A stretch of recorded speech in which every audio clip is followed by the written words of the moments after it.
کی زبان سے اس کے پڑوسی محفوظ نہ ہو وہ بندہ مومن نہیں ہو سکتا ہے۔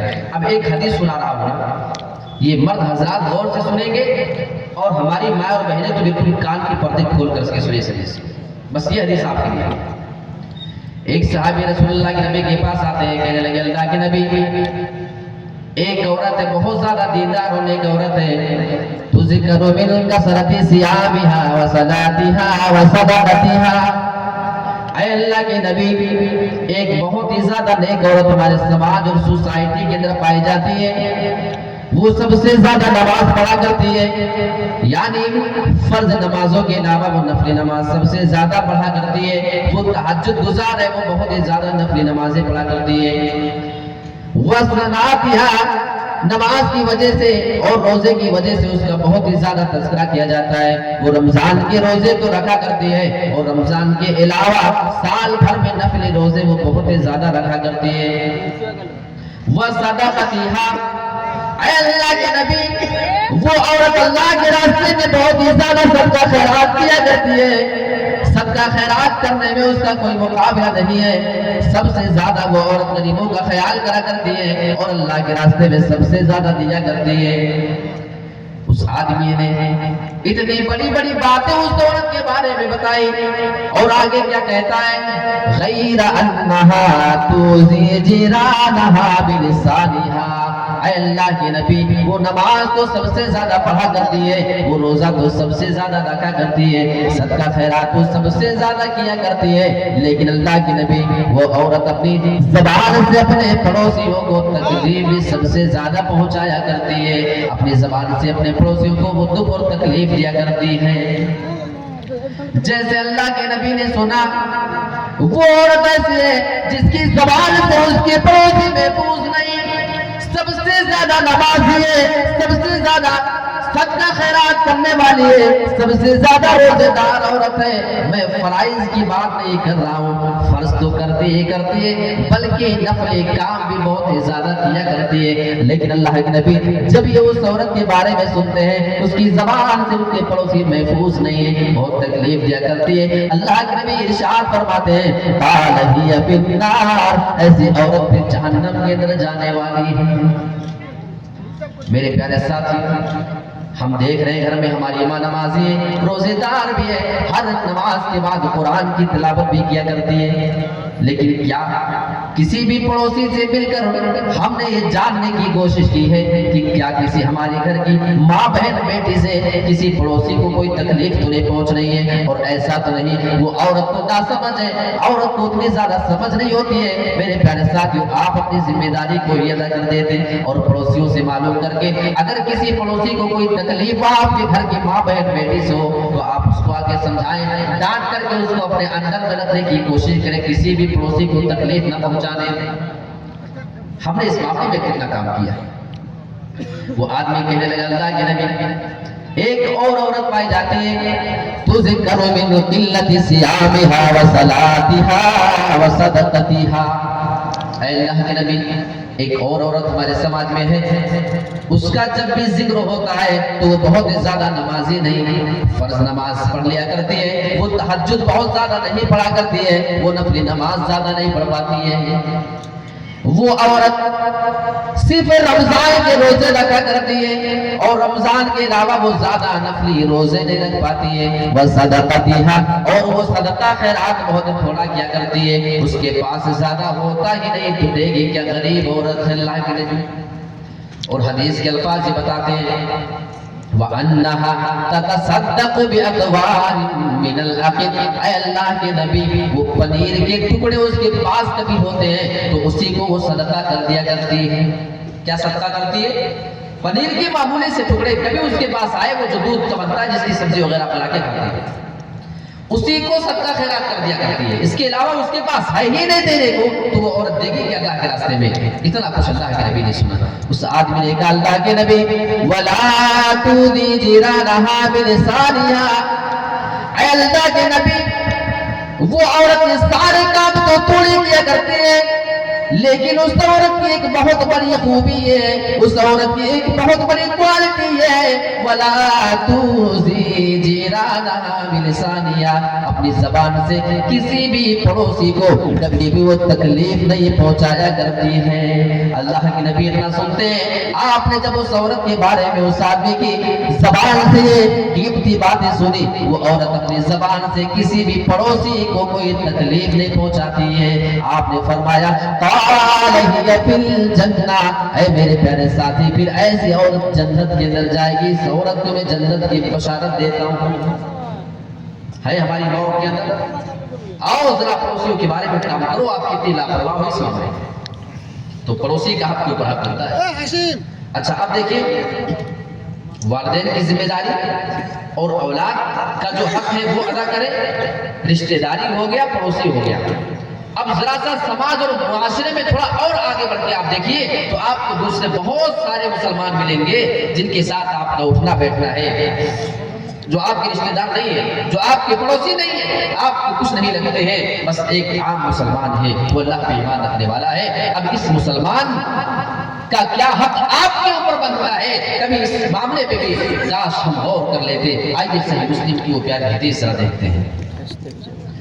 حق المسلم علی المسلم ست، اللہ کے نبی بیان فرماتے ہیں ایک مسلمان کا مسلمان کے اوپر 6 حق بنتا ہے، 6 حقوق ہیں۔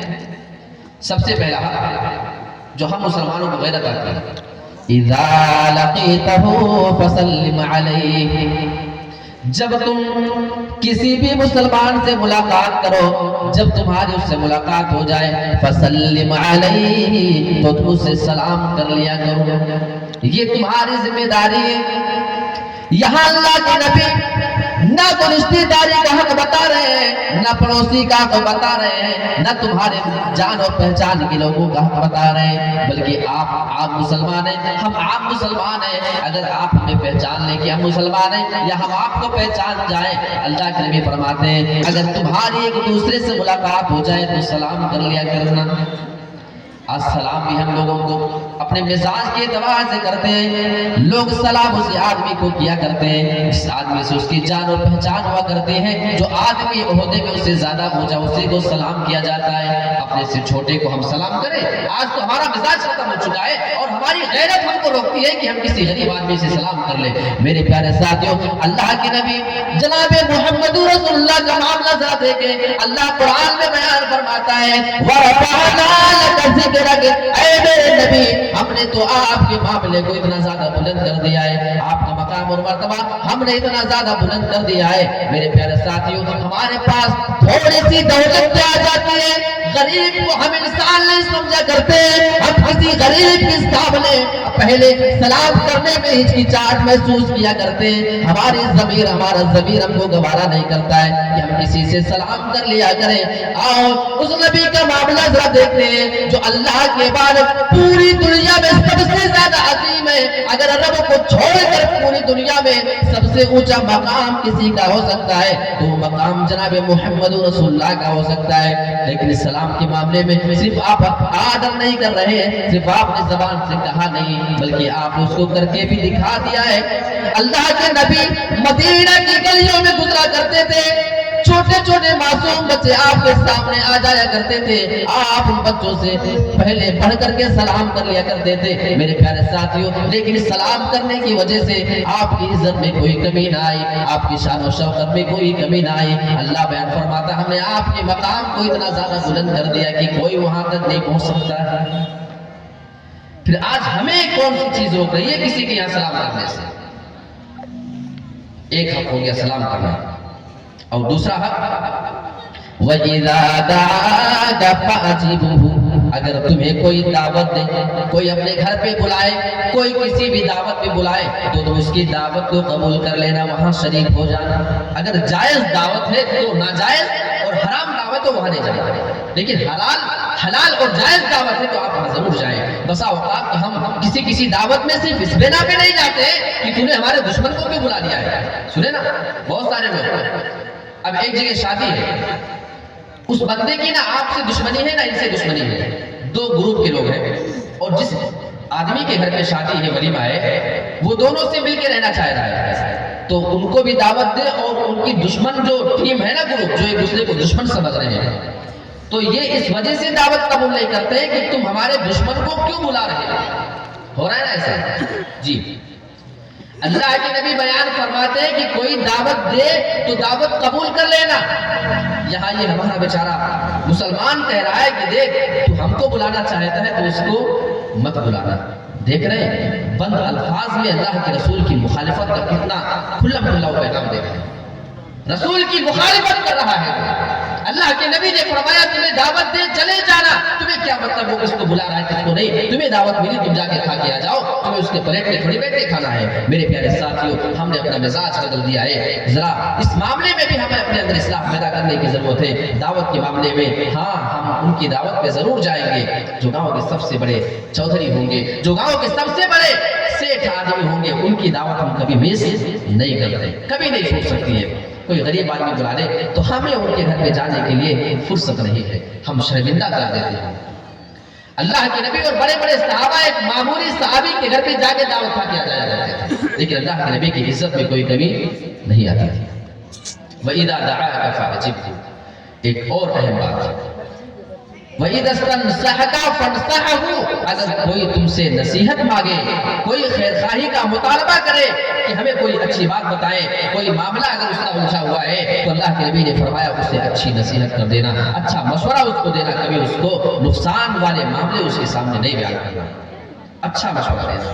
بسا اوقات ہم کسی کو جلن میں, کسی کو دشمنی میں ایسا مشورہ دیتے ہیں کہ اس کا کام خراب ہو جائے.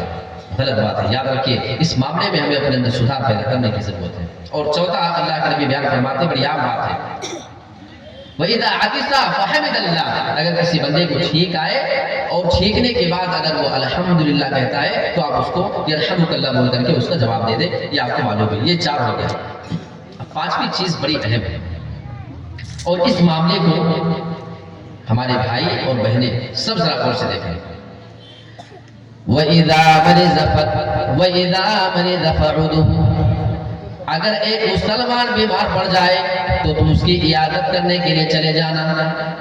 میں آپ کو پھر سے یاد دلا دوں, حدیث کے الفاظ شروع کے حق المسلم علی المسلم, یہ ایک عام مسلمان کا حق بتایا جا رہا ہے. آپ کا رشتہ دار ہو یا نہ ہو, آپ کے جان پہچان کا ہو یا نہ ہو, آپ کا وہ پڑوسی ہو یا نہ ہو, کوئی بھی عام مسلمان آپ کے گاؤں میں بیمار پڑ جائے, اگر آپ کو خبر مل جائے تو آپ اس کی عیادت کرنے کے لیے چلے جائیں. اچھا عیادت میں ہمارے یہاں بڑی پرابلم ہے. آپ کے یہاں کیا سسٹم ہے شیخ میں تو نہیں جانتا. عام طور پہ عام جگہوں میں دیکھا جاتا ہے کہ کوئی بندہ بیمار ہے اور 2-5 لوگ اس کی عیادت کرنے کے لیے جائیں گے تو بیٹھے رہیں گے, اور اتنی دیر تک بیٹھتے ہیں جب تک کہ اندر سے چائے ناشتہ پکوڑی سموسہ کچھ آنا جائے, جب تک کھانا رہے جب تک وہاں سے ہلنے والے نہیں. آپ کے یہاں بھی شاید ہو رہا ہے, یہ ہر جگہ کا معاملہ ہے. اچھا چائے ناشتہ ہو گیا نا, اس کے بعد اچھا ٹھیک بھائی چل رہے ہیں, بڑی جلدی ہم کو, ابھی جب تک چائے نہیں آئی تھی کوئی جلدی نہیں تھی, بیٹھے کب سے ہو رہے تھے, چائے پیا بات ختم, اب امید ختم ہے کچھ آنے کی, چلو نکلتے ہیں. عجیب معاملہ ہم نے بنایا ہوا اپنا. اس معاملے میں میں آپ کو ایک بات بتاؤں, بڑی پیاری, اللہ کی قسم اگر آپ عمل کر لیں تو دیکھنا کتنا سکون ملے گا اس بیمار آدمی کو. آپ کے دل کو سکون ملے گا, آپ کو لگے گا کہ واقعی میں نے کچھ بڑا کام کر دیا. اگر آپ کے گاؤں میں کوئی آدمی بیمار پڑ جاتا ہے, کبھی کبھی وہ غریب ہوتا ہے, اس کے پاس اپنے علاج کے لیے پیسے نہیں ہوتے, 20, 40, 50, 60 ہزار یا لاکھ روپیہ اس کے دوا کے لیے لگ رہا ہے. اس آدمی کے لیے گاؤں کی مسجد میں اعلان کیا جاتا ہے, عبداللہ بھائی کے لیے علاج کے لیے پیسے اکٹھا کرو, فلاں عبد الرحمان بھائی کے لیے, اسلم کے لیے, اکرم کے لیے, جو بھی اس کا نام ہے, بار بار مائک میں لے کر کے اس کا نام لے کر کے اعلان کیا جاتا ہے. وہ آدمی غیرت مند ہے, کسی کے سامنے اپنی زبان نہیں بولنا چاہتا ہے, لیکن آپ بار بار اس کا نام مائک میں اعلان کروا رہے ہیں, وہ منع بھی نہیں کر پائے گا کیونکہ ضرورت اس کی ہے, وہ مجبور آدمی ہے, لہٰذا منع تو نہیں کر سکتا ہے. یہ طریقہ چھوڑ کر اگر ہم دوسرا طریقہ اختیار کر لیں, آپ کے یہاں تو میں نے سنا الحمدللہ بہت ہی لمبی چوڑی تعداد مسلمان رہتے ہیں. اچھا آپ کے یہاں مسلمانوں کے کتنے گھر ہوں گے آپ کے اس گاؤں میں؟ لگ بھگ شیخ یہاں پہ مسلمانوں کے گھر کتنے ہوں گے؟ کوئی ہے اس گاؤں کے یہاں پہ 200 زیادہ. اچھا مان لیجیے 1000 لوگ رہتے ہوں گے نا مسلمان, 1000 مسلمان اگر آپ کے گاؤں میں، گاؤں کا نام کیا ہے؟ تین کھمبا۔ اچھا 3 کھمبے پہ کام ہو جائے گا، 4 ہونا چاہیے تھا۔ ہاں تو 3 کھمبا جو یہ گاؤں ہے آپ کا، بڑا نامی گرامی گاؤں ماشاءاللہ ہے۔ میں نے جان بوجھ کر کے پوچھا تاکہ مائک میں ایک بار اس کا اعلان ہو جائے، اور دعا کرتے ہیں اللہ رب العالمین یہاں کے تمام رہنے والوں کو اپنے خیر و عافیت رکھے، آمین۔ تو یہاں اگر مان لیجیے 1000 لوگ رہتے ہیں، بس زیادہ نہیں، اس کے زیادہ بھی ہے میں جانتا ہوں۔ ایک آدمی کوئی آپ کے گاؤں کا کمزور آدمی، غریب آدمی بیمار پڑ گیا، اسے 30 یا 40 ہزار دوا کے لیے علاج کی ضرورت پڑتی ہے۔ اب اس کے لیے آپ اعلان کریں گے مائک میں، تب وہ اکٹھا ہوگا۔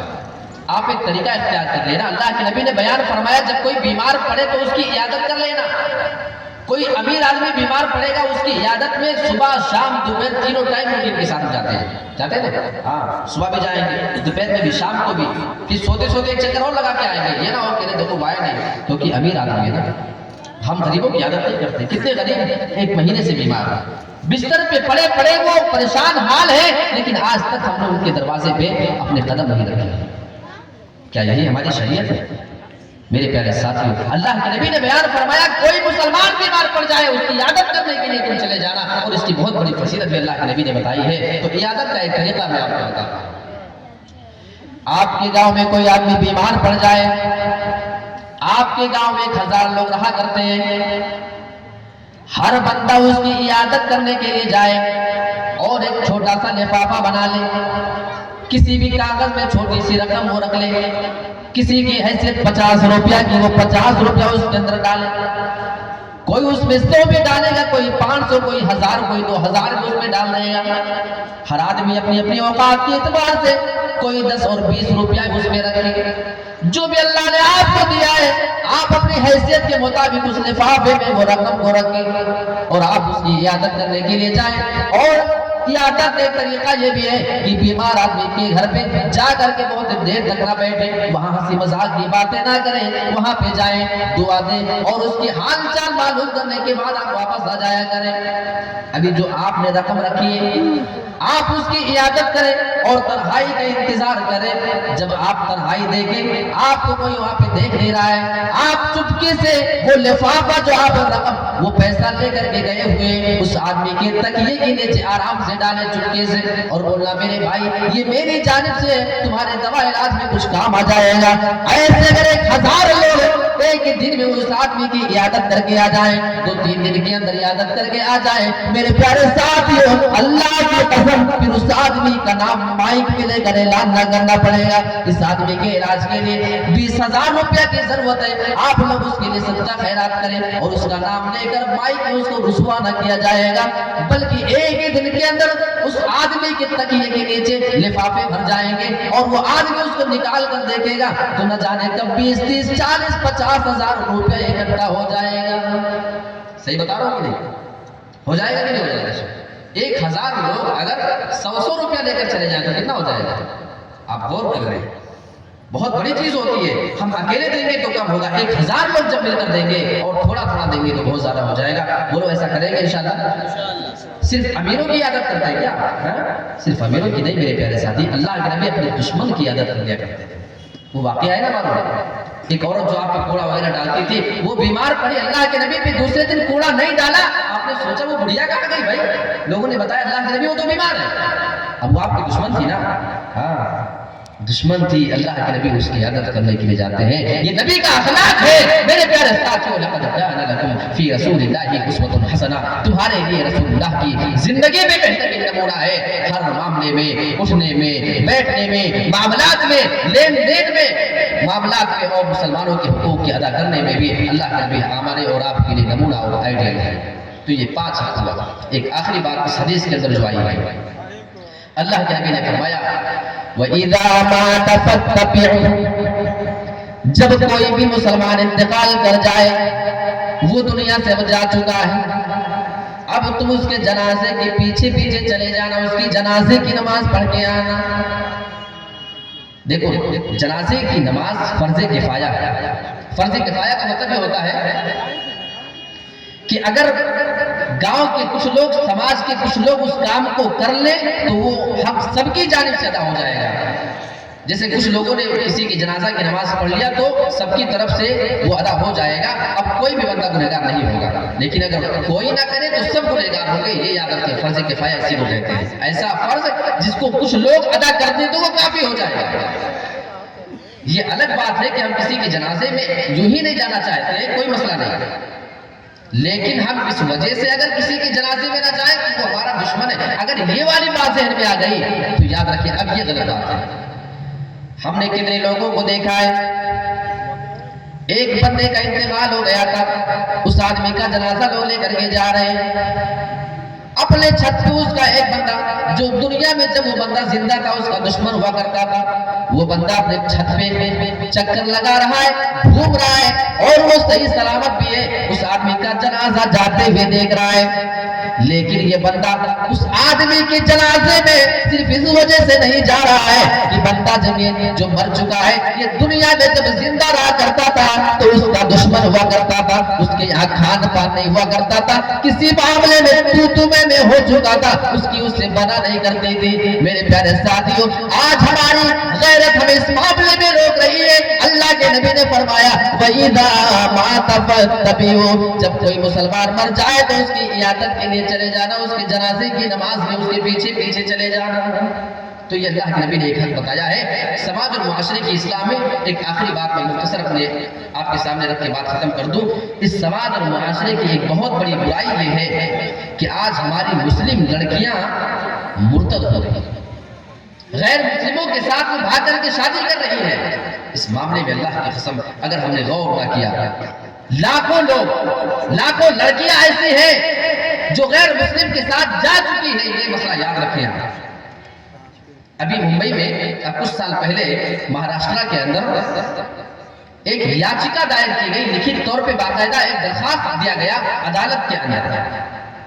وہ درخواست لکھنے والی کچھ مسلم نوجوان لڑکیاں جن کی شادی نہ ہوئی تھی، 100 سے زیادہ لڑکیوں نے یاچکا دائر کر دی عدالت کے اندر، ہم فلاں بنت فلاں، مکان نمبر، گلی نمبر، فل ایڈریس کے ساتھ ہم فلاں فلاں غیر مسلم لڑکے کے ساتھ محبت کرتی ہیں، لڑکے کا نام یہ، اس کے باپ کا نام یہ، اس کا پورا ایڈریس، اپنا پورا ایڈریس، ہم ان سے نکاح کرنا چاہتے ہیں، ہم ان سے شادی کرنا چاہتے ہیں، چونکہ ہم مسلمان ہیں اور وہ غیر مسلم، ہم مسلم، وہ نان مسلم ہیں، اس بنا پہ ہمارے والدین ہماری یہ شادی نہیں ہونے دینا چاہتے ہیں۔ انہوں نے باقاعدہ عدالت سے اپیل کیا، ہم عدالت سے اپیل کرتے ہیں کہ آپ ہماری شادی کروا دیں، ہمارے والدین کے خلاف آپ ہماری مدد کر دیں اور ان لڑکوں سے ہماری شادی کرا دیجیے۔ یہ معاملہ مسلمانوں میں ہو رہا ہے۔ بس ایک آخری بات بتا کے اپنی بات کو ختم کرتا ہوں۔ ایک رپورٹ میں آپ کے سامنے پیش کرنا چاہتا ہوں جو ہماری آنکھ کھولنے کے لیے کافی ہے۔ سن 2009 پونا کے اندر ایک مکہ مسجد ہے، وہاں کے امام صاحب نے ایک مرتبہ نوجوانوں کی پوری ٹیم بلا کے ایک سروے کروایا تھا۔ یہ سروے صرف 15 دن کا تھا۔ سروے اس بات پہ کروایا گیا تھا، جا کر کے تم معلوم کرو تفریح گاہوں میں، پارکوں میں، بیچ پہ، پہاڑوں میں، ہوٹل میں، ان تمام جگہوں میں جا کے تمہیں دیکھنا ہے کیا مسلمان لڑکیاں بھی غیر مسلم لڑکوں کے ساتھ رہتی اٹھتی بیٹھتی ہیں یا نہیں، ان کے ساتھ کوئی ان کا ریلیشن ہے یا نہیں ہے، اس بات کا سروے تھا۔ 15 دن کے بعد جو رپورٹ آتی، لڑکوں نے باقاعدہ ویڈیو بنائی، فوٹو کھینچے اور سارے لڑکیوں کے البم نکال کر، فوٹو نکال کر جمعہ کی نماز کے بعد تقسیم کر دیا گیا تھا۔ میں آپ کو اس واقعے سے بتانا یہ چاہتا ہوں، اگر آپ اپنے آپ کو بہت دیندار سمجھتے ہیں، آپ اپنے آپ کو بہت زیادہ تہجد والا سمجھتے ہیں، آپ بہت زیادہ اپنے آپ کو حاجی اور بانمازی سمجھا کرتے ہیں، اور آپ اس غلط فہمی میں پڑے ہوئے ہیں کہ آپ کے گھر کی بچیاں آپ کے نیک ہونے کی وجہ سے نیک ہو جائیں گے، تو آپ کی غلط فہمی ہے۔ میرے پیارے ساتھیوں، 15 دن کے بعد سارے لڑکیوں کی تصویر جمعہ کی نماز کے بعد لوگوں میں تقسیم کر دیا گیا۔ یہ دیکھو فلا فلا لڑکیاں غیر مسلم لڑکوں کے ساتھ ہوٹل پہ گھوم رہی ہیں، پارکوں میں گھوم رہی ہیں، سمندر کے پاس وہ گھوم رہی ہیں، پہاڑوں پہ گھوم رہی ہیں، وہاں پہ 250 لڑکیوں کے نام، 250 لڑکیوں کے نام ایسے نکلے جو مسلمان لڑکیاں تھیں اور غیر مسلموں کے ساتھ اٹھا بیٹھا کرتے برابروں کے ساتھ ان کا معاملہ تھا۔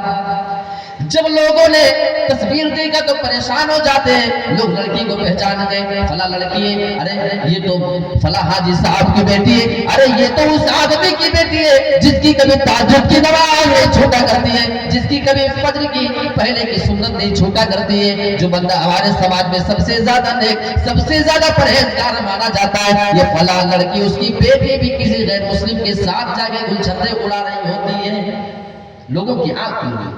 لہٰذا آپ اس غلط فہمی میں ہے کہ ہم نیک ہیں تو بچی نیک ہوگی، اس غلط فہمی کا شکار نہ رہے، بچے کے اوپر کنٹرول رکھنا، کہاں آتی ہے کہاں جاتی ہے، اس کے موبائل فون میں کس کے نمبر ہے، کس کے واٹس ایپ، کس پہ فیس بک، کس کے ٹیلی گرام، کس کے انسٹاگرام نمبر اور کس کے رابطے ہیں، ان تمام چیزوں پہ غور و فکر کرنا اور انہیں کنٹرول میں کرنا، یہ ہماری اور آپ سب کی ذمہ داری ہے۔ کیونکہ مجھے ظاہر سی بات ہے لاسٹ میں وقت ملا اور وقت کافی ہو جانے کی وجہ سے اکثر لوگ بیچارے جا چکے تھے، نیند کا غلبہ بھی ہوتا ہے اور ٹھنڈ موسم ہے۔ اللہ رب العالمین سے ہم دعا کرتے ہیں کہ پروردگار جو احباب اس وقت یہاں پہ جمع ہوئے ہیں، آپ کی ہمت کی میں داد دیتا ہوں، کثیر تعداد میں آپ حضرات موجود ہیں، ہماری مائیں اور بہنیں بھی موجود ہیں، آپ نے جو پورے وقت تک ہمارا ساتھ دیا اس کے لیے واقعی مبارکباد کے مستحق آپ لوگ ہیں، اور اللہ رب العالمین سے ہم دعا کرتے ہیں کہ پروردگار جتنے خطبہ نے اپنی اپنی باتیں رکھی ہیں ان کو تو اس پر سب سے پہلے اور ہمیں اس پر عمل کرنے کی توفیق عطا فرما، اس کے بعد آپ تمام حضرات کو بھی اللہ تعالیٰ اس پر عمل کرنے کی پوری توفیق عطا فرمائے،